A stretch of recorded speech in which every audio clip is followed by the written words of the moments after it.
Hello everyone, Coach Carol here. I'm going to extend my series of essential habits for genealogists. I'm looking deeper into how to fix family tree problems. I had one of these for myself in one of my ancestral lines. So I'm going to step you through the process that I'm beginning to fix the problem in my family tree.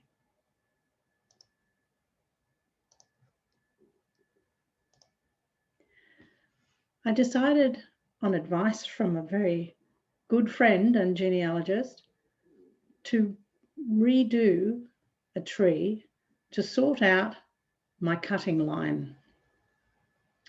The Cuttings family had many who were called Charles, and I've just noticed an error in the spelling of his name there.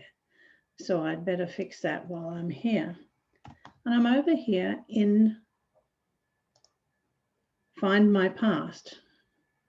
And I'm beginning a new tree to find out what are the real details for my great-grandfather, Charles Harry Newland Cutting.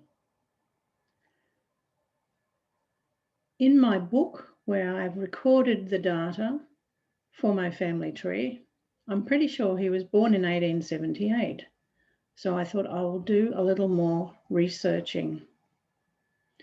And I went to this page to search for a life event for this person and chose civil births and then put in his name.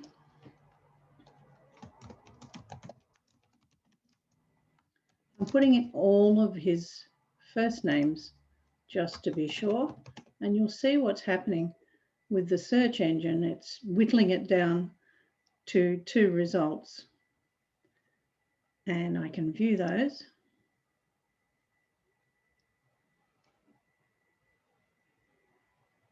And as you'll see here, the first one I believe is the correct one.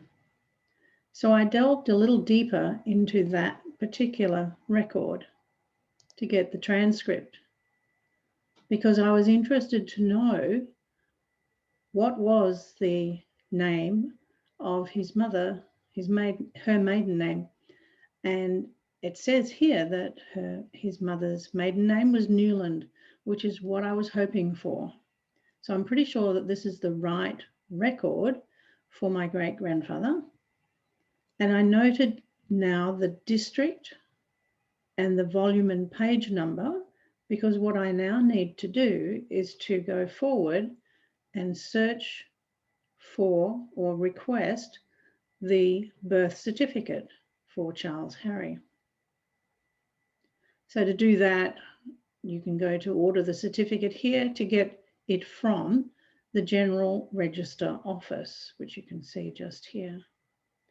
So I've begun that process and filled in the details that I needed, and it's currently sitting in my basket summary, ready to pay.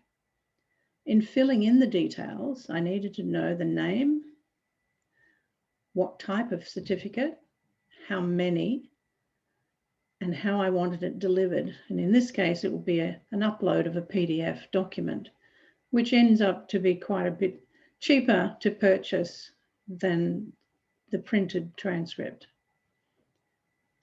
They're telling me that this will be dispatched on the 19th of February, and my own customer reference is put in there to remind me why I'm ordering this, the price of £7 British.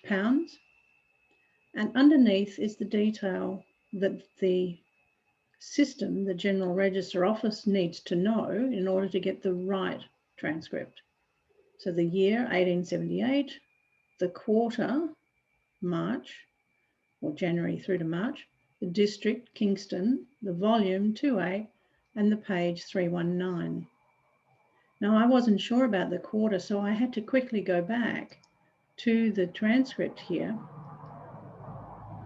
and note the birth quarter, which was the first quarter, January through to March. So this helped me to fill in that piece of data, because I didn't want to make a mistake and end up purchasing the wrong document.